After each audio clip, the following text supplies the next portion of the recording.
Good evening, everybody. Welcome to this edition of MoftMinds. I go by the name of Dorian's Grave, and we find ourselves in my favorite room in the building, and that's Olive H. Halga's room here in the House of Literature. Welcome. It's a beautiful day in Bergen. The sun is out. Summer is screaming at us, and we're not complaining at all. In the room today, we have someone who is a major driving force in the city of Bergen. Her accolades are impeccable, incredible, and quite stretchy. It's a pleasure to have this person in the house today because as creatives, it's not often we get to go out and speak about what we do and actually see the human side of the things we do. And therefore, we do not take this for granted. Ladies and gentlemen, by way of Ghana and currently residing in the city of Bergen is Eunice Hammond. Thank you. How are you? I'm good. Yeah? Yeah. Good to have you here. No complaints. No complaints. No. No, it's good. It's not often we get to see you out like this, doing Yeah. I guess I'm quite a busy person. So, yeah. We noticed. You know that. You know the story. You know what? I don't know the entire story. And I think we want to find out today because that's the reason you're here, to be honest. I would like to think I know the story, but always when you really sit down and talk to people, then you begin to find out things and you realize, damn, I really don't know the whole entirety of it all, which we'll probably never know, too. We'll hopefully find out. So let's going to start from the start. Tell us about Ghana, growing up in Ghana. I think growing up in Ghana for me, because I would like to take it in terms of me, because I have found out that we come from different families and different situations. And so for me, it was growing up with, African family, grandparents, aunties and uncles. And yeah. So they were actually a major force of a part of my life. So I had brothers and sisters. Most of them are in Ghana. But we spent a lot of hours of vacation with my grandparents and went to school and did normal things that young people do. Like what? But yeah. Maybe, yeah. What was a typical summer vacation for you, for example? Summer vacation always comes with work. Okay. So it's never like a real summer. In Ghana, I would say summer vacation is when you could help maybe with chores, maybe a farm or something like that. Planting corn and, the grain so that you can have it the next season and things like that. But you weren't doing it alone. You had uncles and aunties who were doing that. So you were just like following and learning. And there were my grandfather was in a lot of, social kind of activities. And he played a bigger role in Ghana's, socioeconomic. Okay. So it meant that you got to meet a lot of people and had a lot of activities going on around you. And I would say that kind of also instilled in me some kind of discipline and work and focus. And redefining who you are and I would say with family and aunties and uncles around you, you constantly getting like feedback. Okay. And feedback becomes normal for you. So it's not about... And it's not always positive feedback, was it? No, it's not. But it's like a gift, you never feel isolated also because you always have this foundation with them that there's always going to be somebody there for you. So I would say that's my Ghana, family, friends, community. That is what I'll call Ghana for me. And you grew up with 6 brothers. Yeah, I grew up with 6 brothers, so there isn't anything like, okay, you are the girl, so go, we all doing it, and you have to do your part. You have your responsibility, they have their responsibilities, and it's more like a team, because there's no way you can run a home when it's so many, you have so many kids, brothers, and Siblings. Yeah, siblings. Then everybody has their responsibility, and we all do our work, and then at the end of the day, it's done.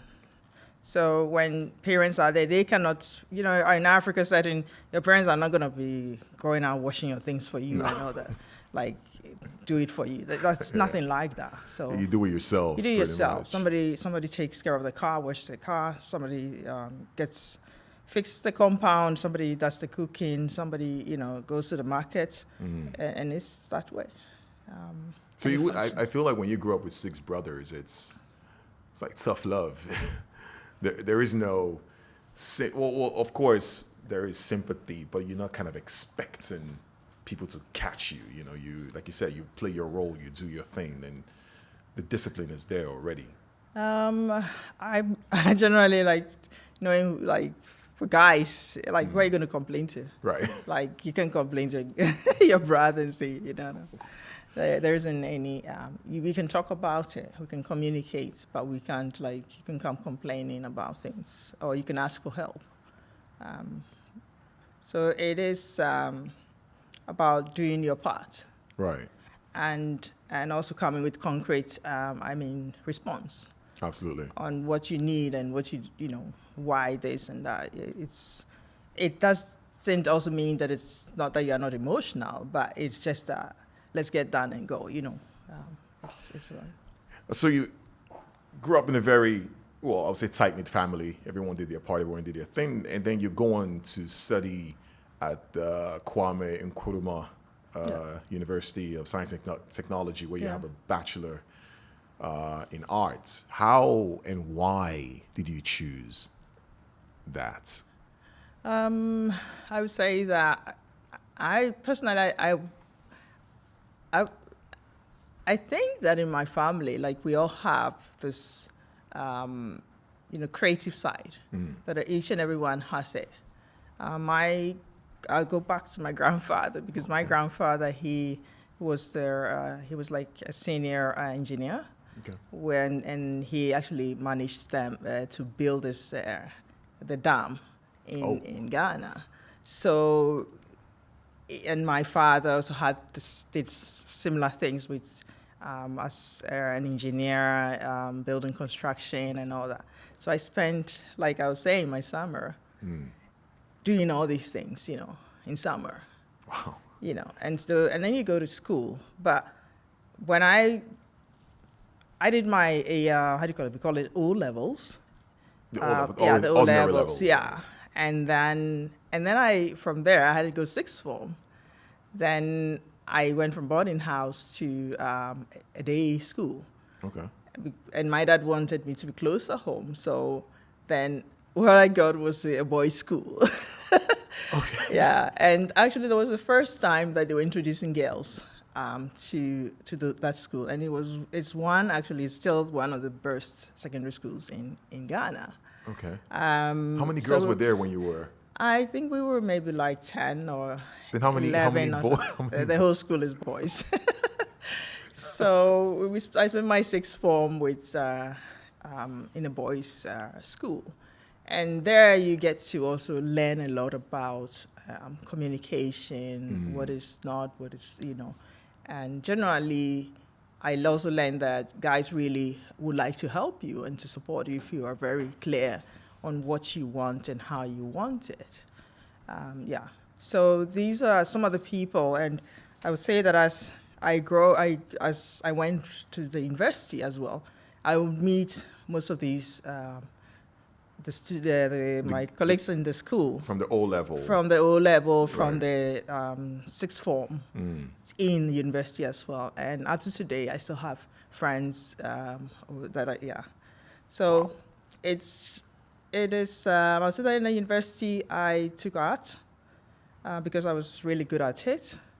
And Arts and crafts.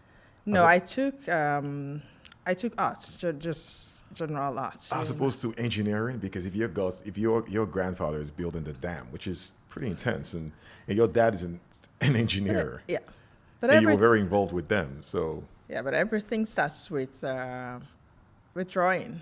no, true. Yeah, so you just have to find your own path, also what you're good at, you know, and you can't.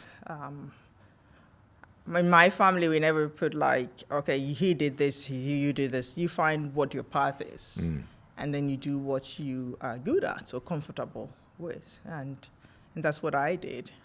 So I got to come to take, I think it was 3 years or something, at Kwame Nkrumah University of Science and Technology.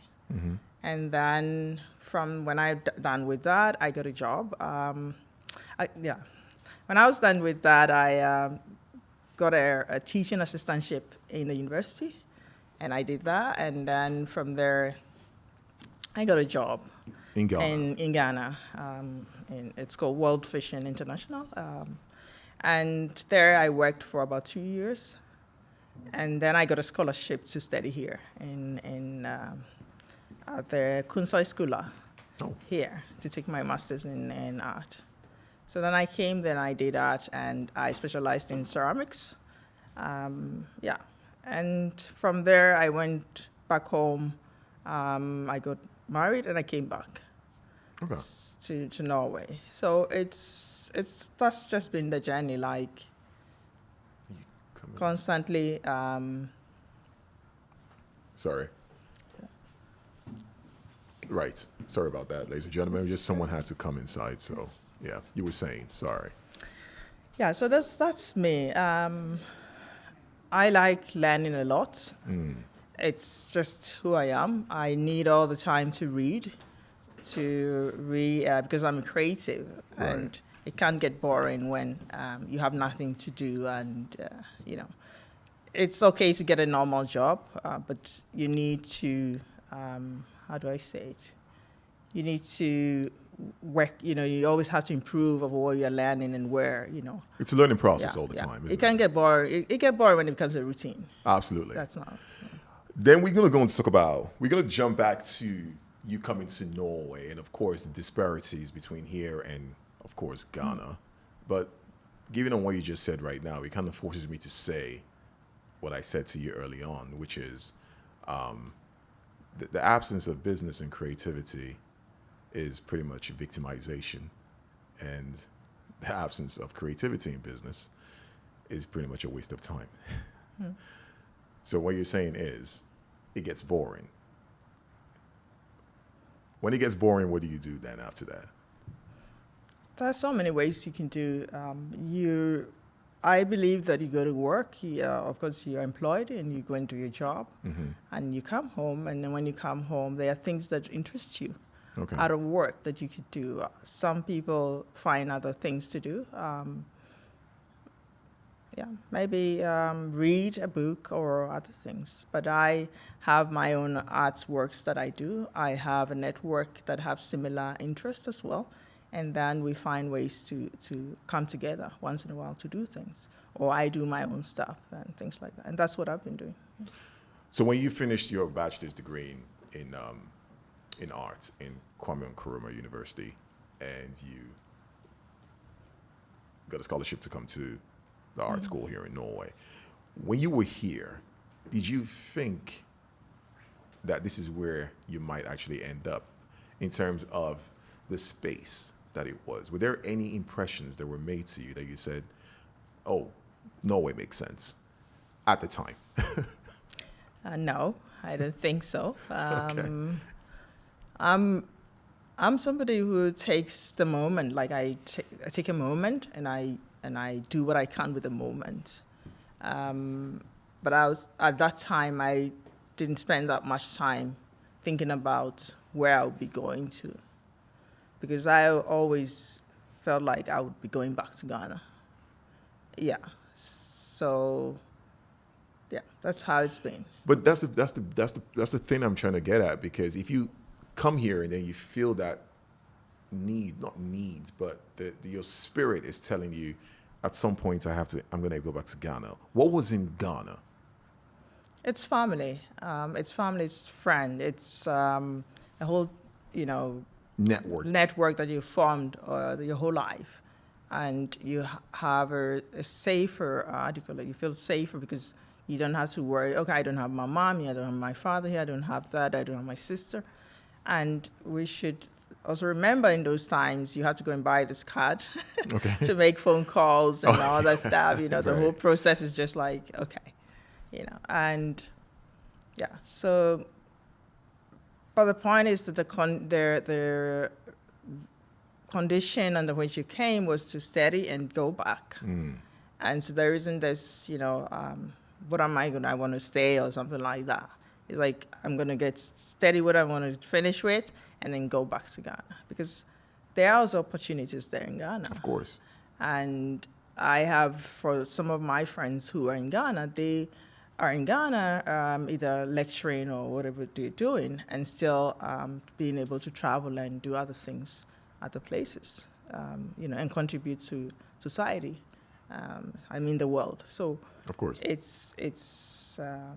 wasn't something I was thinking about, but it happened that I had to stay, and then you kind of make the best out of it.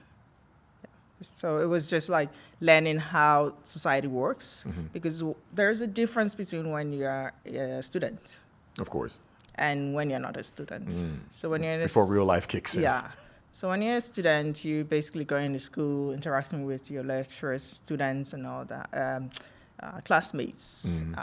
But then when you get into the real world, there isn't anything like that. You now have to form new relationships and network and all that, and that takes time.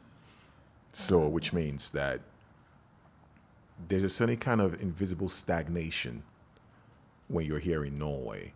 Because when you put it that way, when you're back in Ghana, you have this core of people who are there to catch you. It doesn't have to be your mom, it doesn't have to be your dad. Yeah. It's pretty much anyone in the neighborhood. But then again, you come to Norway, and from what you're saying right now is you make the best out of a situation. And when people say they make the best out of a situation, I'm trying to figure out what was the worst of a situation. Yeah, it's not the worst, but it's not having family with you. Can be difficult. You're used to communicating with family and a whole society. And then when you get into a new society, now you have to learn the norms. Right. It's not the same as in Ghana. You cannot come with Ghanaian ideas and like the mentality or the way we communicate and do the same here. There will be a clash of culture. When did you realize the clash of culture? I studied here before. You remember, like when I came. Yeah, but at the time you were here. The time I came, yeah. Did you realize something when you were studying? Yeah, you know that. Give me an example, Eunice. Examples is a lot. For example, when you sometimes told your colleague, "Oh, can you help me with this?" and it's like, "Okay, just a minute," and he's gonna go out and smoke, and come, and that's not how it would have happened in Ghana. In Ghana, it would be like, okay, let me help you, But here, then you learn that, they need their space, and you have to respect that, and that is how it is here. You understand? So that's what I mean. That if you come with the mentality like, oh, okay, in Ghana, why is this? This is not right. Then you start having challenges, or it will become more difficult for you to be able to go around things. So, how long did it take for you to come to that realization? I'm a very observant person, very, very observant. So I'm a creative, and so a lot of the things I see, things I study, I figuring out what's going on here. So I think in the beginning when I came, it wasn't that. In the beginning, I got a lot of help, actually. But then it is this interaction of maybe classmates, learning from them and all that. But for like professors and all that, that was fantastic. So that's where you actually learn. And then the language barrier could also be one of the things. What was that like for you? I think everybody spoke English with me because, of course, if you see my color, like in Norway, where as soon as they see you, they speak English and so it was okay. But the point is that when you go into some of these classes where it's Norwegian, then you wouldn't be able to, then you have to get some help. Because once in a while you have to go for a seminar or something and it's Norwegian. So that's where the challenge is, yeah. It's amazing when I speak to you right now and just the way you just casually say these things like it's nothing. And that's a compliment to you, because a lot of people come and I studied chemistry at the university, and one of the reasons why I decided not to pursue chemistry anymore was exactly because of what you just said, where there was this lack of interactions between a Norwegian and experts. I use the word expert and not minority. There's this thing about, but at the same time, I was too young to understand the concept of private space, and I probably still don't understand the concept of private space, but I'm learning that. But you remain resilient, and you're so calm. It's inspiring. I don't know. I think it all comes back. We always have to go back to where you've been, who you are as a person. Like I said to you, I have family. And like in Ghana, we always say that everybody's a king or a queen in his own home. So you come with this kind of royalty thing in your mind, and we communicate. Even the way we communicate in Ghana, it's like they always say, please, that, and all that. And you have to respect the other person. It's very important. So even if the other person wants to, maybe I would say, excuse my language, insult you, you'll still be very polite about it, So you don't, I guess it is more like you looking at things in a very, grown-up way, because they always instill in you, like, you have to behave this way. You learn from your, you call it elders. And like I said, my aunties, my uncles, and my grandparents, my father, and my siblings, and all those other. So it is not about, you might also consider the other person's view, like find out why is this that, why, it's communication. Or if you don't have nothing to say, you don't say nothing. That's a very African way to go about things. So you end up doing arts and creativity and all that, and then all of a sudden you decide to jump into the business side of things. No, I don't think it was all of a sudden. They've run us through it. Because what happened? What changed? Like I said before, after the university, I did a teaching assistantship in the university, and then I got a job as a project coordinator in the central region of Ghana, and that wasn't anything to do with art. That wasn't what? It was a project coordinator, so it wasn't anything to do with that. It was more based on community, helping communities with their amenities and all the things that they needed. And then something to do with child sponsorships between Europe, Germany, and Ghana. Okay. So that was, And I also mentioned that I was having like summer jobs with my father whilst he was working, or when I was also younger, we spent more time in the summer, some part of the summer with my grandfather. So you learn a lot of things, and so that's, the art is good, you learn it, but then real life is not just art, Right, you got to pay the bills too. You have to pay the bills, and you have to start thinking about what am I really good at? I've done all these things.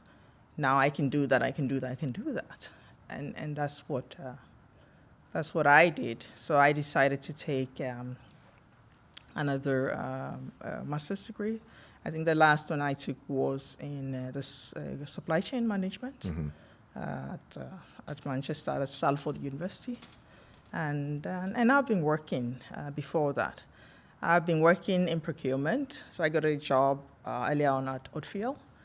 And then I thought, after I done with that, and then I went to another place, and then I thought, okay, why don't I just take a master in that and be done with it? That's what I'm trying to say. You just like, it's amazing. Yeah. It's amazing. But it is easier when you take the first master, you know how things work. Right. And so you know you have to study, you have a plan, you've been doing this with a bachelor's degree already, you have lived on your own for many years. I have gone to study, I went to boys' school, I did all that. So it prepares you. Structure is very important. Discipline is very important. And then you just go in and you do it. And it doesn't have to be perfect. You know, that's the thing. You don't have to be beating yourself about it like, okay, I'm going to get A++, whatever. No. You get it done. You get it done. You go in there, get it done. As you go, you find people who will be there for you. And of course, being in such a setting, you have support from your supervisor, who's following up on you. You know, you have colleagues, and the same skills that you've been applying every day in life with family, at home, and all those things growing up. You apply the same thing. So it doesn't really change. It's actually, I think as you grow, it becomes even better and more effective. Because you kind of naturally learn how to navigate your way through the system, so to speak, for lack of a better words. So you go into business and your resume is insane. I don't even know where to start, and I don't want to get into it. That's good. I'm going to tell people to go check out your LinkedIn page on Google or something, and it's just ridiculous. But then again, when you get into this thing, now let's remember this, you studied arts. And I always say to myself, as an artist myself, it's like, it comes back, doesn't it? Yeah, it's always going to be with you. Art is everyday life. It's about sustainability. It's about even the air that we breathe, the people we talk to. We right now sitting down here, it's about art. We are having conversation, but it's about storytelling, my life, and you asking me questions and taking me through the journey. So art is constantly with us, and it depends on how we see it and what we call it, because we have different names for it. True. Yeah. True. But here's a curveball question.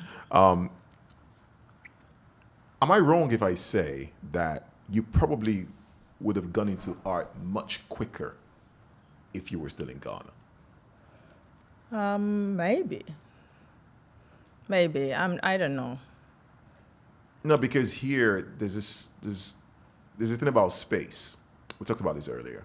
There's a thing about space where in Norway it almost seems as if it takes you back, or it slows. The process is pretty slow for some reasons or the other. We can mention a lot of things here, of course, before you actually get to do exactly what it is you want to do. Because I do believe you always known what you were going to do, somewhere deep down. So.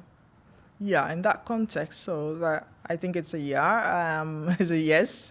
But we shouldn't forget that we are in a new environment. Okay. You need to spend years to learn language, learn people's skills.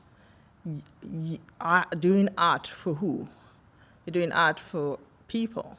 So you need to understand why they talk that way, why they, which comments mean what and all that. And it takes a while to do that. Well, does that ruin the creative process itself? It can set you back a bit, but at the same time, when you get to where you're supposed to get to, then you know that I can do this. because you need that confidence. Art, people do their art and still hide it. But you need to be able to have the confidence to say, I've gotten it now, and now I can put it out there. How long time did it take for you to actually acquire that confidence? It took a while. In years, for example. Yeah, years. It's years. It took a while. I don't know, but I think I'm still learning a lot of things. Of course. Yeah. So it's never done. You'd know a lot of things in the society, in the communities. Who is doing what? Where do you find what? I know that a lot of people applying maybe for funding and all that stuff to do their work. Mm-hmm. It takes time to even learn what to write in that funding process, because it's not just about writing. Of course. Yeah, and we will say that the same way that it is like when we write a letter here, it's not the same as we would have written it if we were in Britain or not in Ghana, because Ghana is more like we have this British licenses. It's not the same. You cannot address it the same. Okay. Yeah. So you're saying that you need to understand your society first, or the social structuring of the society, before you can actually get into your what we call it, your passion projects, or whatever it is that makes you tick as a human being. But let's now take it back a little bit. Now, you're growing up with 6 brothers, because part of your activism is having more women in leadership positions. And of course, you're trying to create more entrepreneurs, because there are not that many entrepreneurs of people of color anyways here in Bergen or in Norway as a whole. Yeah. So when you were working when you were doing your procurement and when you're working in, I call it corporate, even though you disagree with me, what did you notice there? How many were you the only person of color, or were there not that many of them? I would say I was the only. You were the only person. One, yeah. Why? How did you react to this mentally somehow? Not like that, until maybe if something happens, then you recognize that, okay, I'm the only black woman sitting at the table. So. But I think I haven't thought of. I normally don't think about things in maybe the way you described it. I go do my work and I'm out. And I do it well. So, yeah. I would say that it hasn't been so much of a problem in terms of being alone there, but it can be a bit lonely being alone there sometimes, because you would rather have more, people with some kind of diversity as well in these environments. So you could try maybe because to escape the norms, I guess? To escape? The norms. I think how will I say, when you go to Rome, you do what Romans do, but when we sit at the table, for example, I'm an entrepreneur now. Mm-hmm. So when I go out into spaces where we have entrepreneurs, I also still have the same challenge where I don't see a lot of people from Africa being in that space. But then again, you do play a strong role in the African community here, especially with the Ghanaian community. Now, if we decided to make a quick comparison, let's say you're sitting at the table in the African Union, in which you play a decisive role, and then you're sitting at a table in one of the companies you've worked for where you're the only person of color. From an artistic, emotional perspective, what are the differences? Do you see the differences right away? Or are you the same person? No, I don't think you'd be the same person in that context. When you go to corporate, it's corporate. We get a job stand, you come with, you talk to people in a certain way. Formality is a bigger part of it.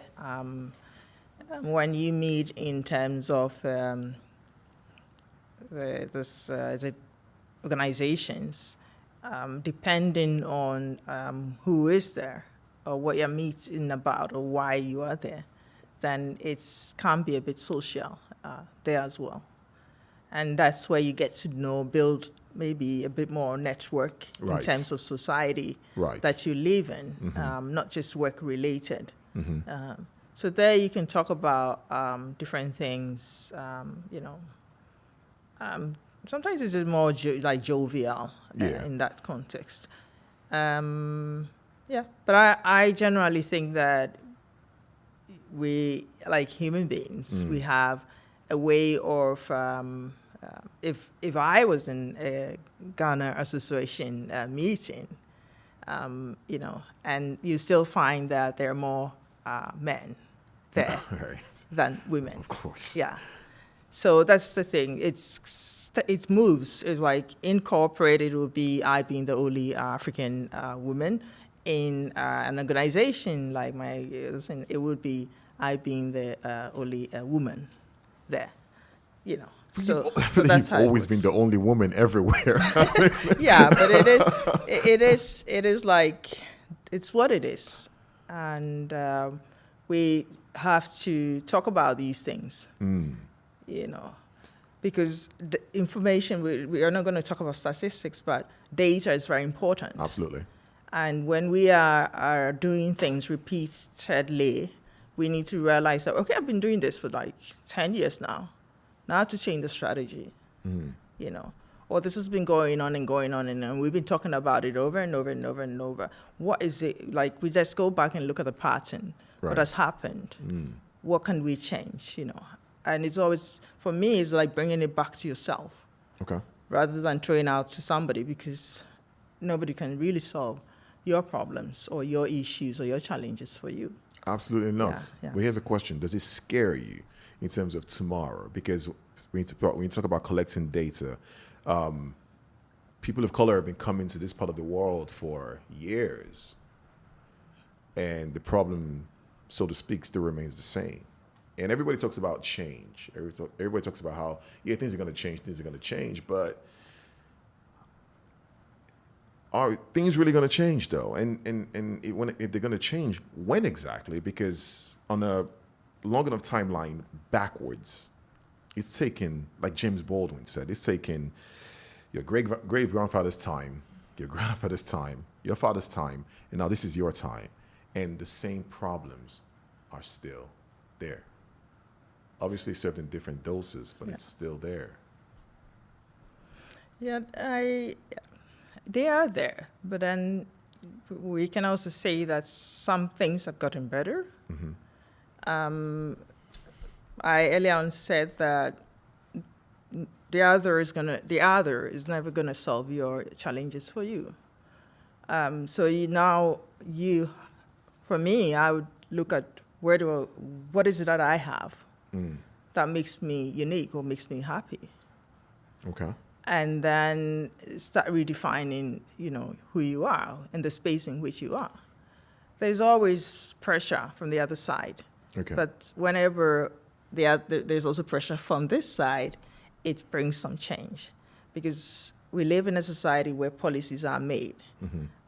These are the policies that actually helps us, or, we live our lives around, And so you need to understand what's going on in Norwegian society, know what kind of new regulations are in there, And if, for example, you want to become an entrepreneur, you can understand that, okay, things have changed, I can, before you were going to have to pay like 100,000 krona to set up a company, a limited liability company. But now it's 30,000, And then you ask yourself, how am I going to make it?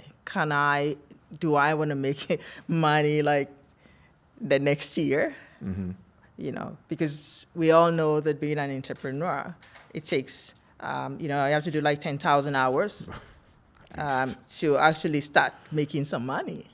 A lot of people don't understand that, though. Yeah, so then you better now start early so that you can make the 10,000 hours and be done with, and then you start making. So it's understanding the rules, and I mean, when I say rule, I mean what's going on around you in society, and those are the things that can help us come out of this, the space. But knowledge is a big part of what the difference between the rich and the poor.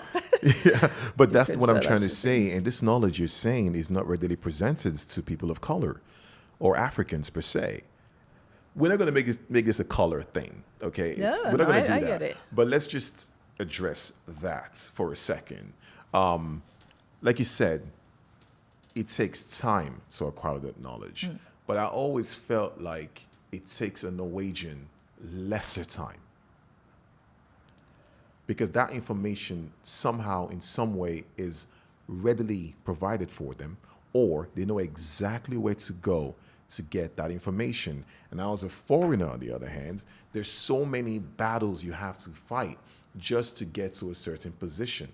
And even being a woman, a woman of color, I can only imagine, if I'm not mistaken, how hard that can also be. Yeah. No, I'm just. Yeah, but it is. I would say that I learned very early on in life that from family, from growing up, that when you have a problem, you have to find a solution. Right. And then you start picking up and find out, why is this so?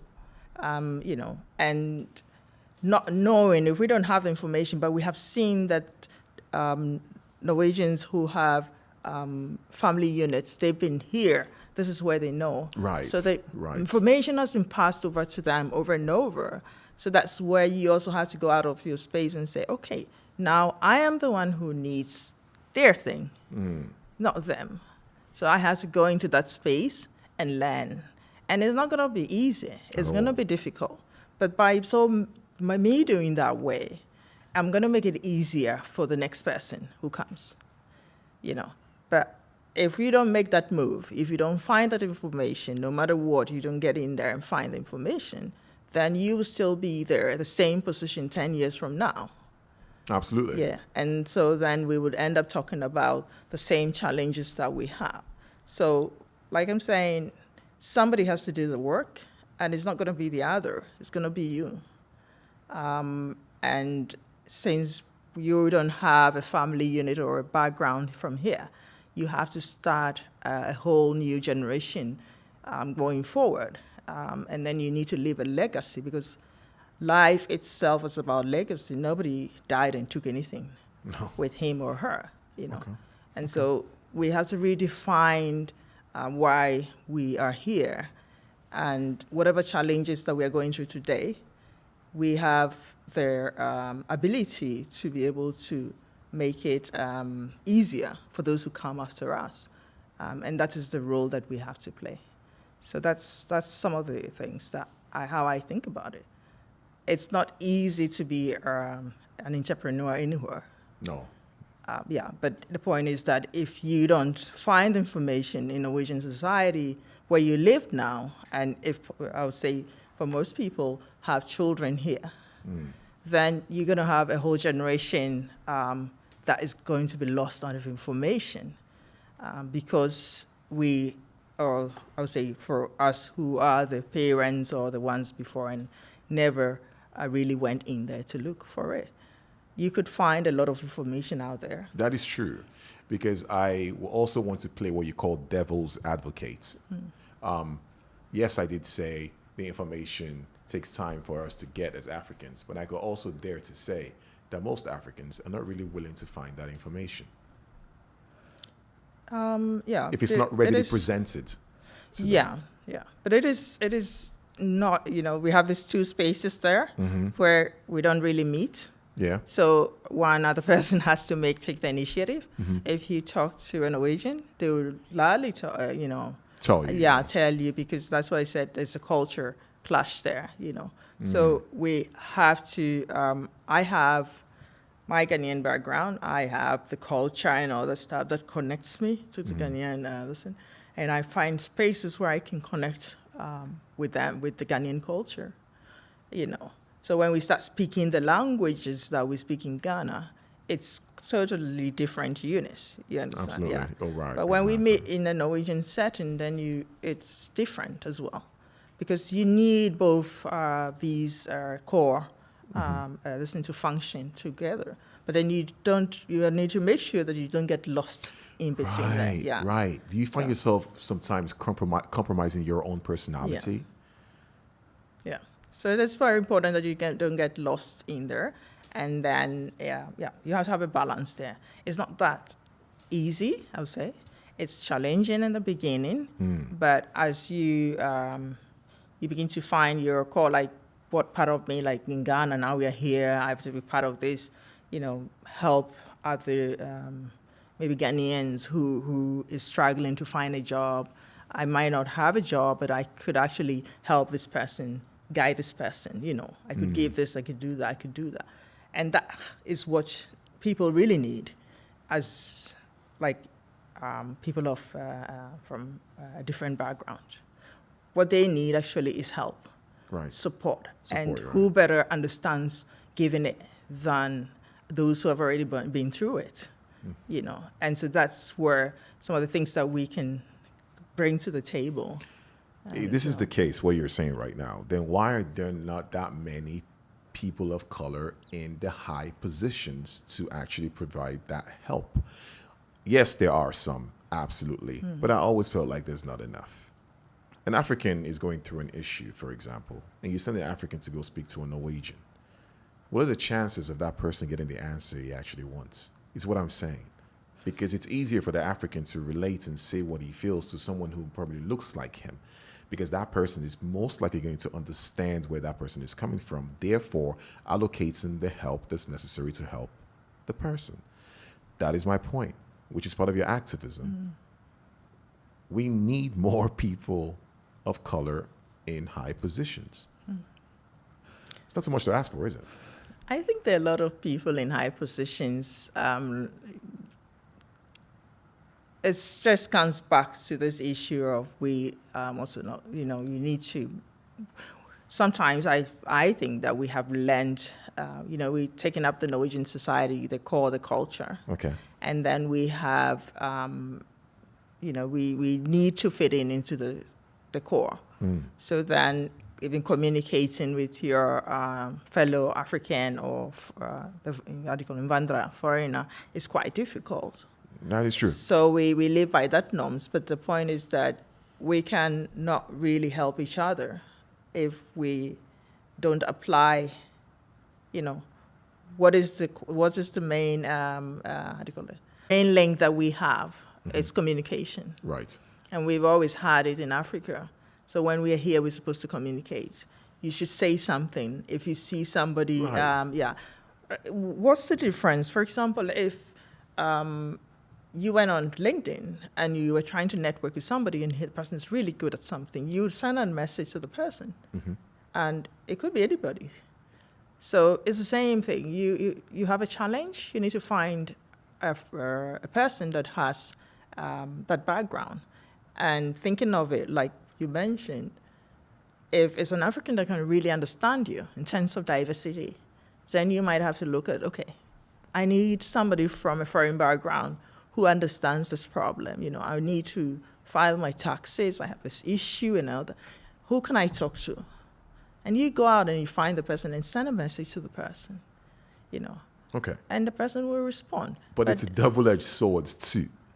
And by that, I also mean that well, let's put it this way. It's a floating contradiction, if that makes any sense, in terms of yes, I said there should be Africans in certain positions, but like you just said, even if it's an African in a high position, it still doesn't guarantee that you're going to get the answer you need to.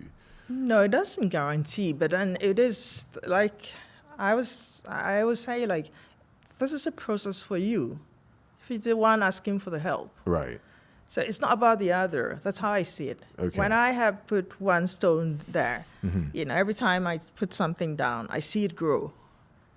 So that person might not be able to help me, but it will give me the confidence to find the next person. True. And this is the same principle that we apply when we are as entrepreneurs. You you ask somebody, you talk to somebody about something, or you get an investor, and then they go out, and then somebody comes in and all that. It's okay. You have to let go and go to the next thing. Every time there is a failure, it means the next best thing is coming, to lead you to the answer. So my journey has not been like that. You would have to lose a lot or fail a lot, and then you would get to the right thing, Yeah. So it is the same thing. It's like Will Smith said, when you go to the gym, they tell you to train to failure. Yeah. And every time you train to failure, it's actually when you start to see results. Yeah. Pretty much. Tell us about your projects in Ghana. I think for now I have projects in Norway. Okay. Most the businesses I have are all registered here. But you started something in Ghana. Yeah, we did an innovation and science project. Right. Because we're looking into STEM and how that can actually help us in Africa. Okay. Because now we see that STEM, when I say STEM, it means science, technology, engineering, and mathematics. Those are the things that really adds, value to our life. We talk about sustainability and all that stuff. So where does art come into that, Eunice? No, art isn't everything. Before if you want to measure something or make a drawing, you would have to, it isn't everything. Okay, it depends on how you look at it. So the reason why I started that was I have studied on, I think, 3 continents, and I see their difference, in terms of how we apply what we learn. Right. And by 2100, half of the world youth population will be in Africa. Okay. Yeah. So now you have to think about, what's the way forward? I'm thinking, if I came from Ghana, I studied here, I studied in other places, and for some reason I've been able to, start a business, go through the pain, and even I didn't have family here, and then they have families there, then what is it that is lacking?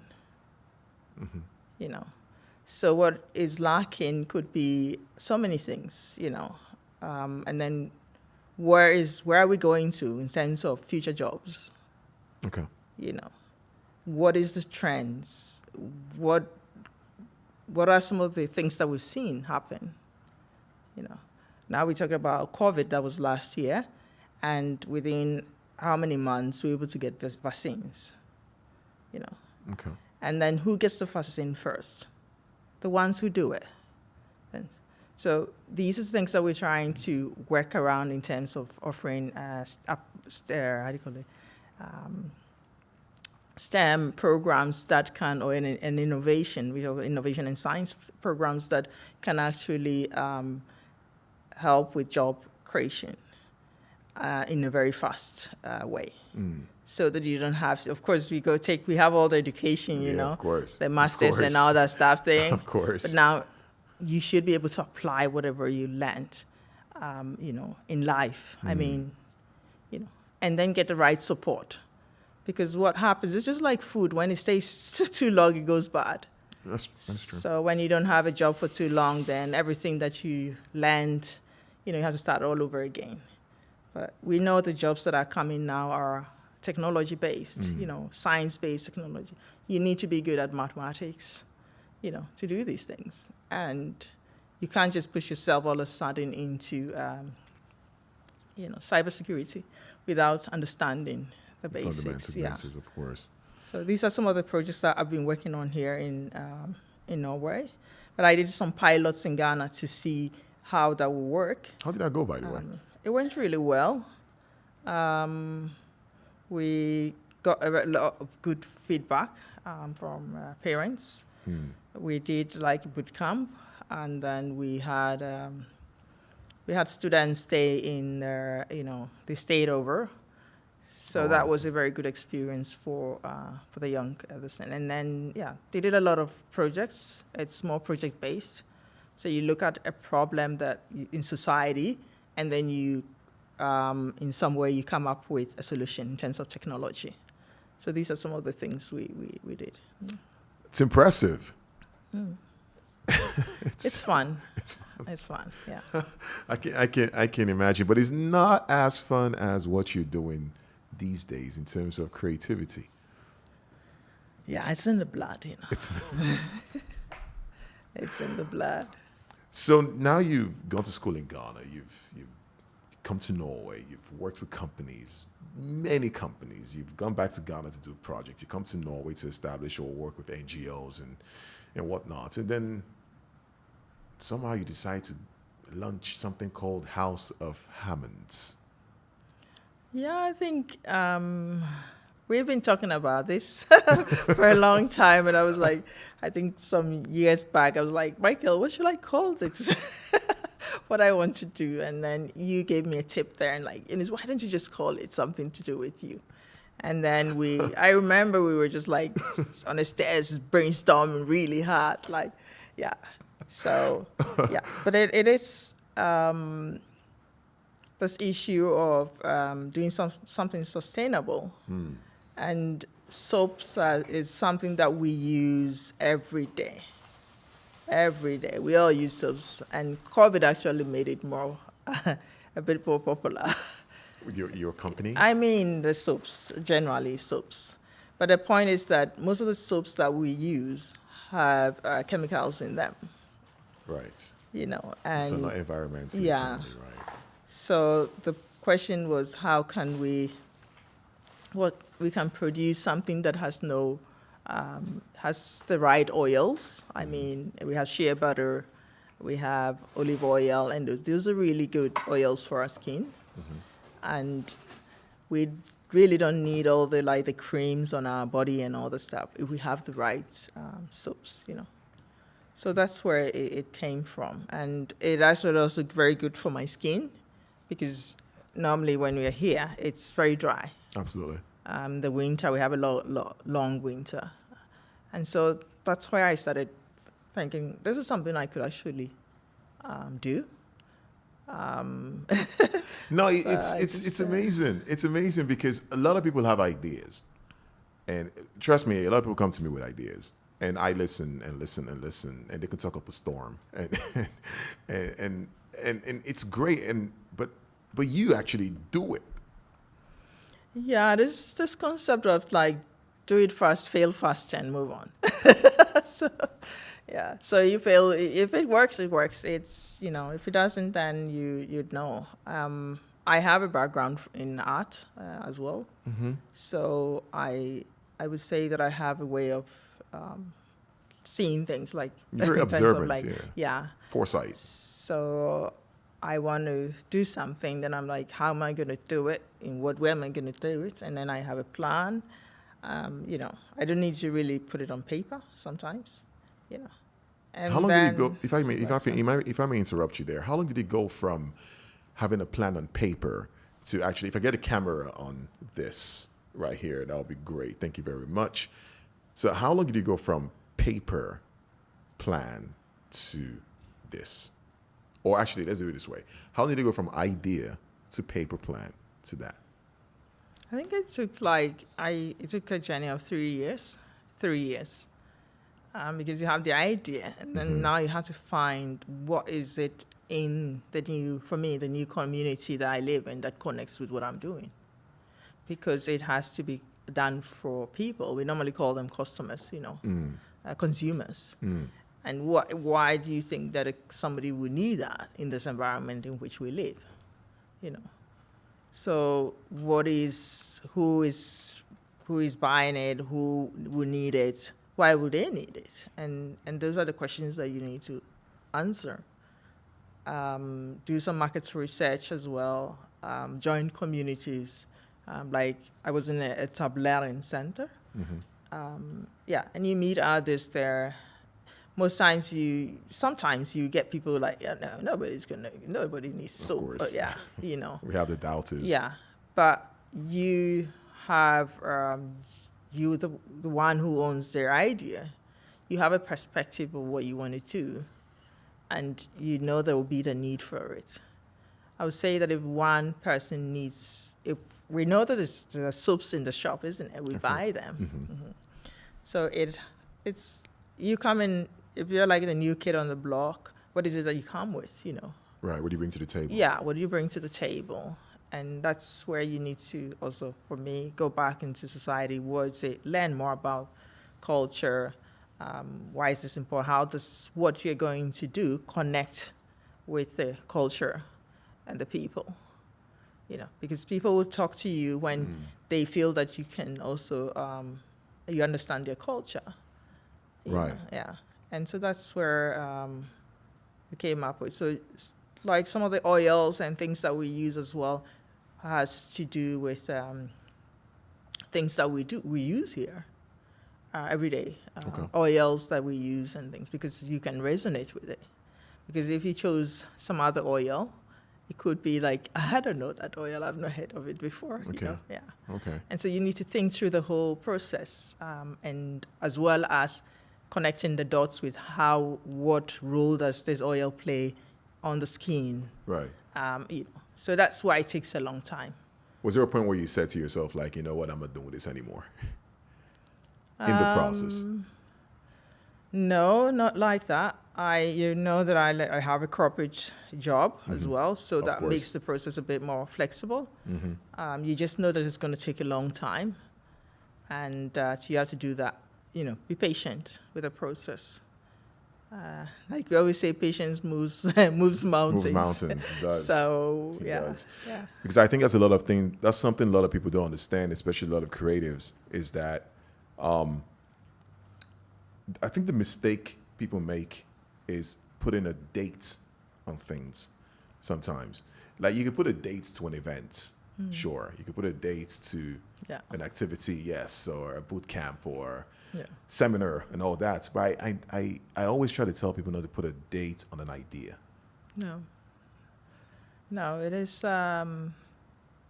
It will be when it is right. You know, when it's ready. When it's ready, you can't push it. No, you can push it, and things happen as you are in the process. You know, you have family, you have activities to attend and all that.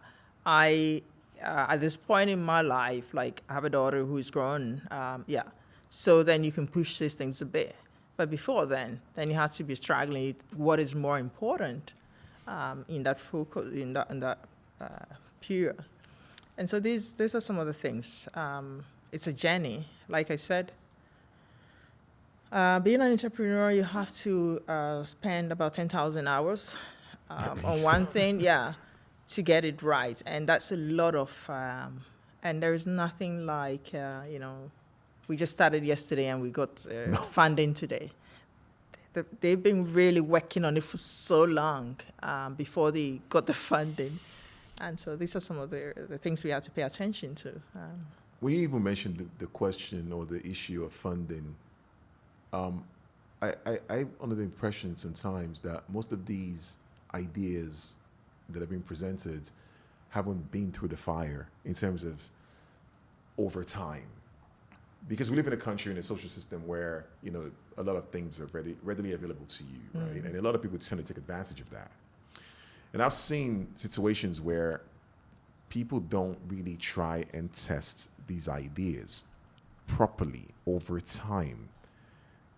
And you spoke about sustainability. That pretty much becomes a casualty of the whole process. Because I know when you started, and I know how you really... That's a bit marking time.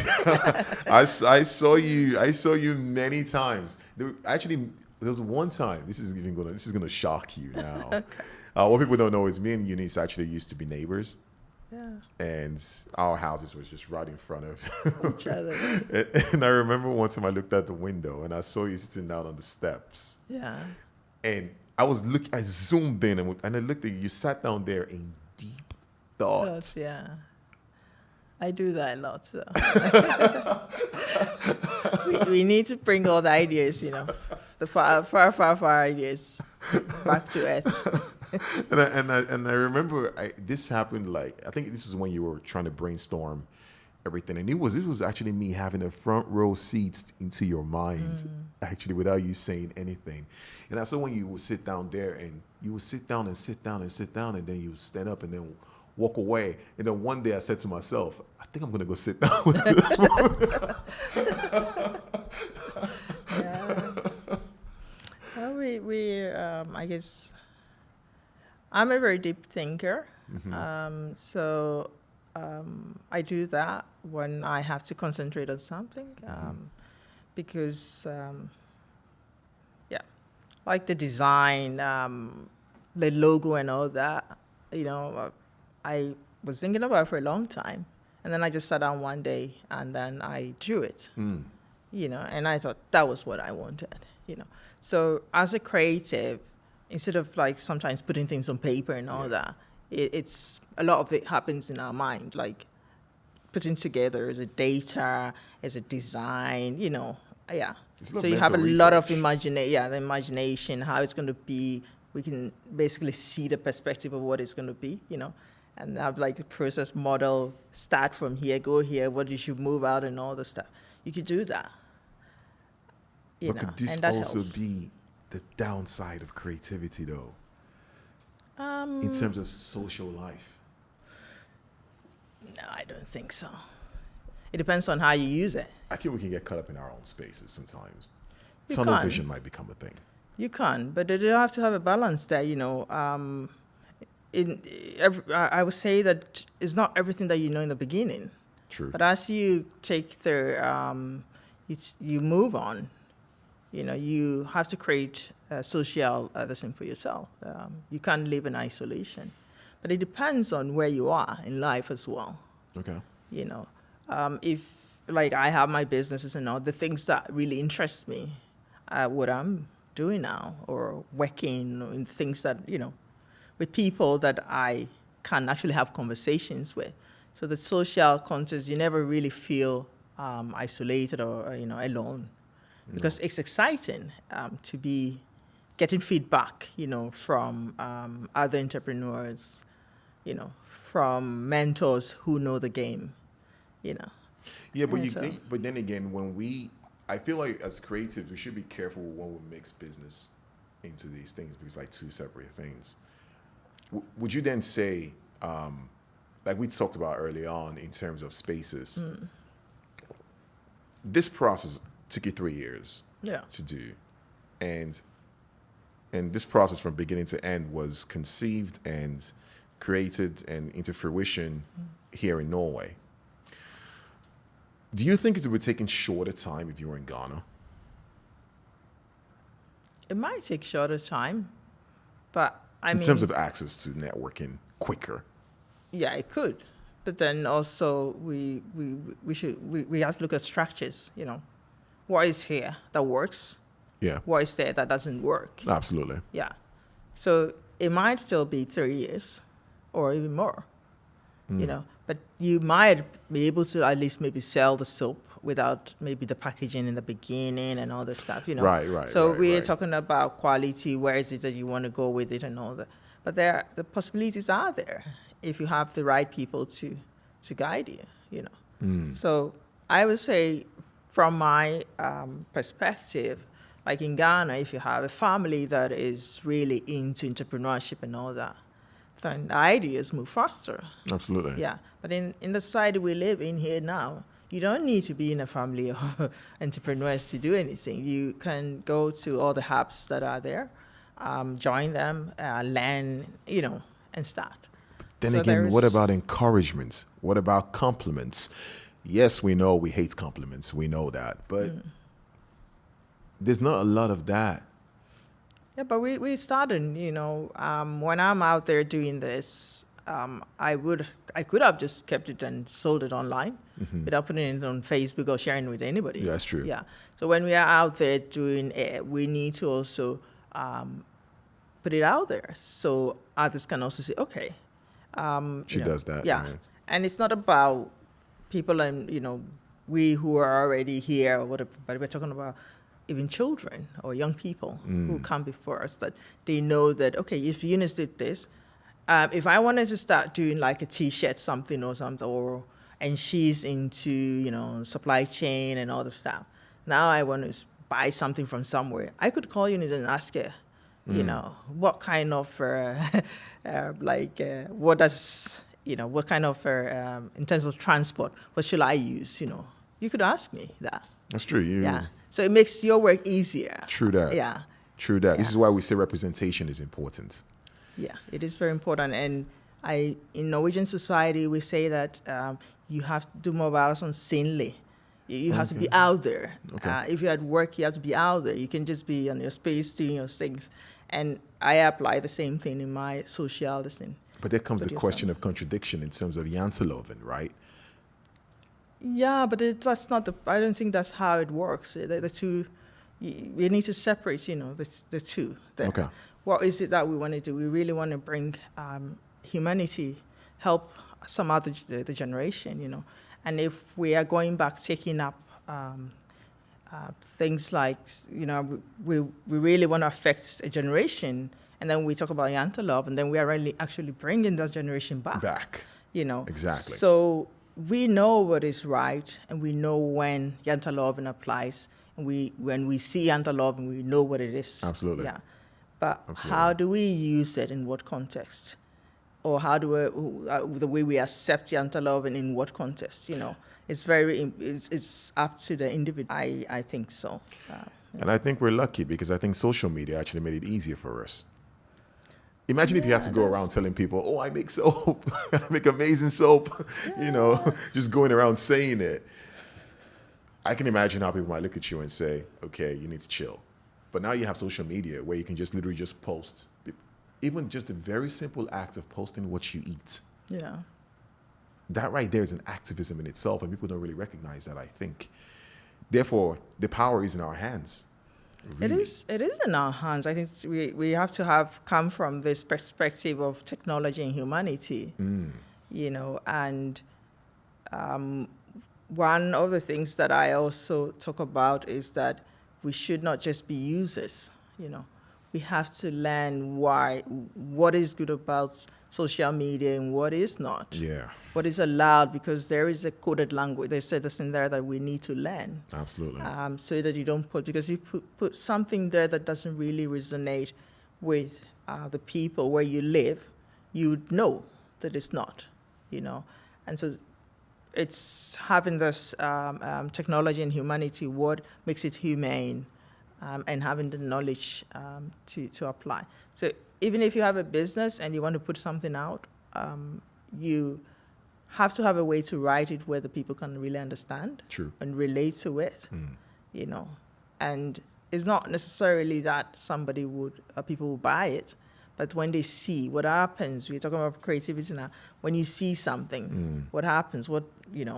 You basically don't need to talk about it, but you've seen it, so it's just like an imprint in your mind. True. And that does a lot of work with us as humans. So being out there is very important. Understanding the culture and the norms, what is not allowed. Patience.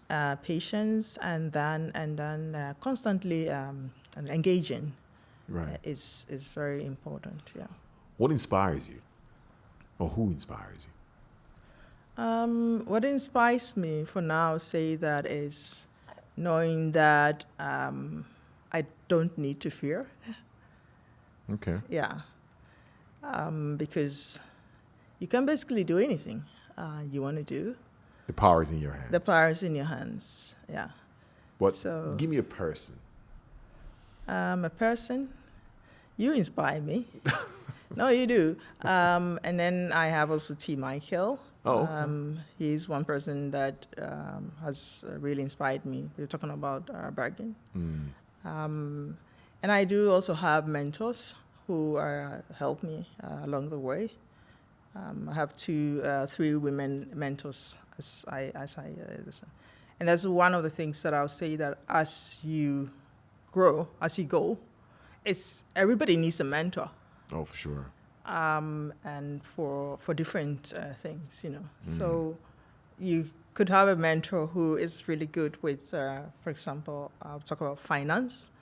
A mentor is very good with law, And so when I have my issues with, like, I'm just struggling with this, but I'm like, okay, I'm going to send a text message to this person, And so I would say that I have a lot of mentors who are there for me, but professionally I have mentors as well who help me as I go.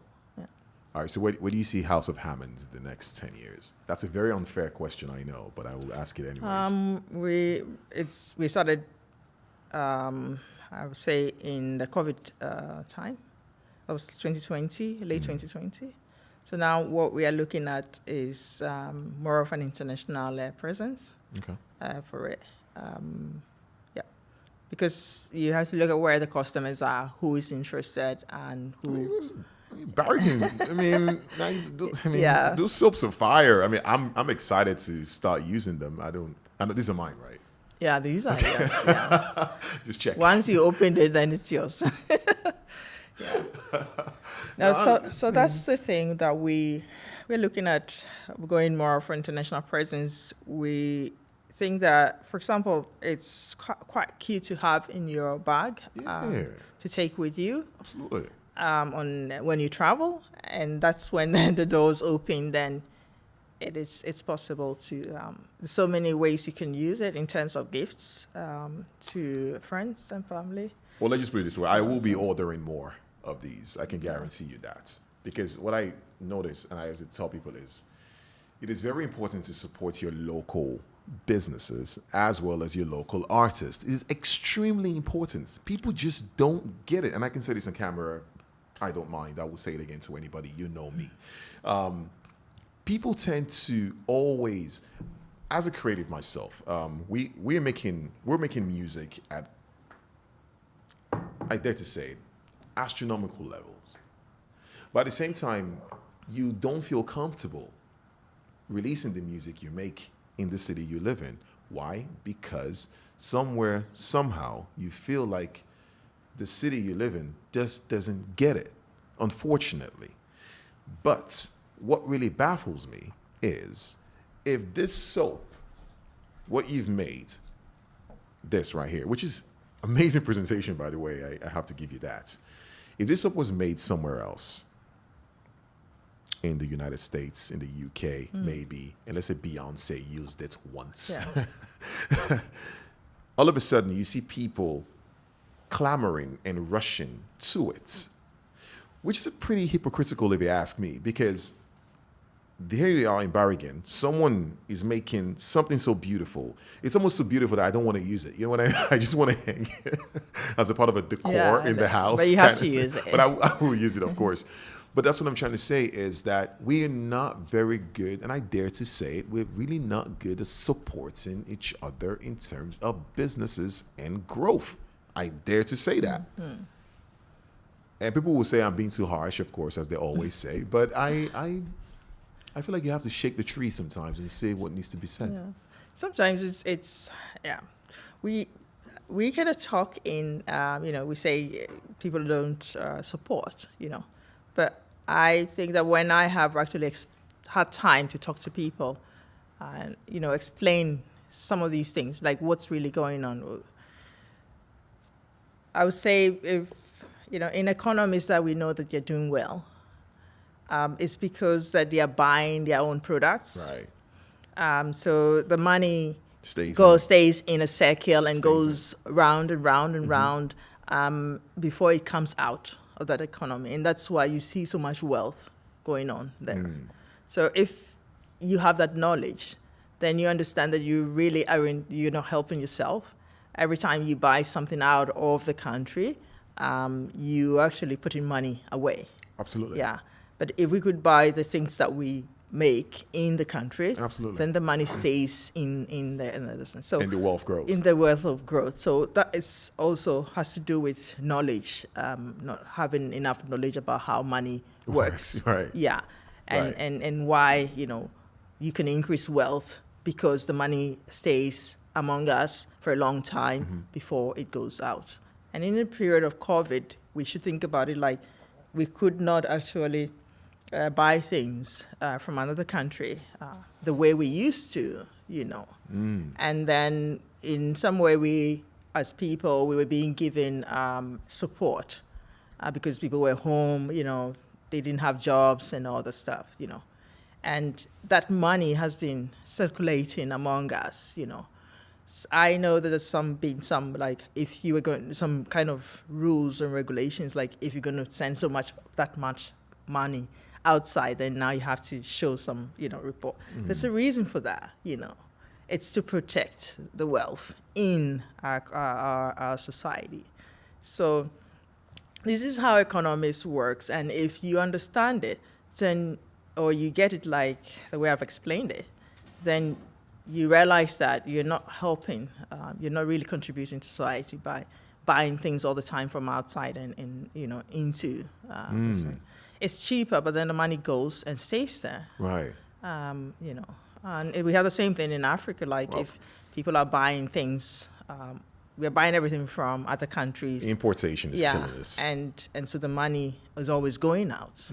And no matter how much aid you would put in there, it's still going to go out, isn't it? Absolutely. Yeah. So this is why I think I like economics, and economics is how you live. We can basically you could go into your bank account and look at all the things that you bought, and if you look in there, you see your whole life there. Okay. That's scary. Don't say it like that. Yeah. You see your whole life. You see what you spent money on and all that. And it's the same principle that when you go to the bank and you want to get a loan to buy a house, they go in and they check how much have you saved, what do you spend on, what loan do you have? Do you have a student loan? Have you paid how much you haven't paid? Because that's your life. So money is very important. We hardly talk about money. But knowing the economics of how things work, Absolutely. That is a way of helping you.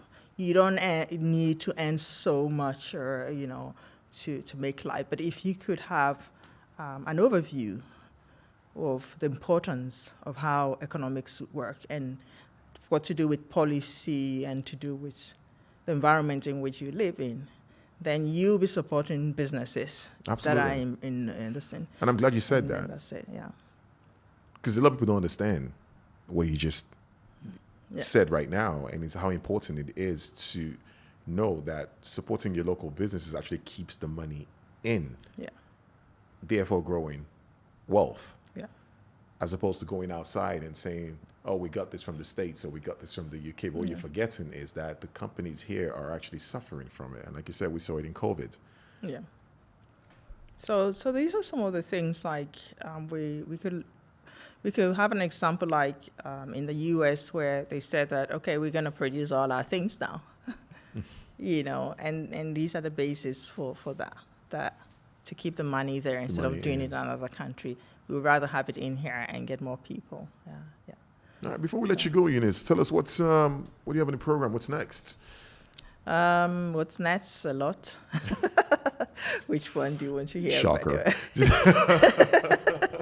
Anyway, no, I think we're having some boot camps coming up. So just watch out for their announcements when we put it out there. Where do we see the announcements? We'll have it on Facebook and I think maybe Begging Communa as well. Okay. To see, yeah. Okay. So you can, if you want your kids to be curious and innovative and have fun and... I need to get those kids out of the house. I swear, they're killing me. I love my kids. Yeah, welcome. Welcome. Just being a lot sometimes. Yeah. But hey, I mean, this went fast.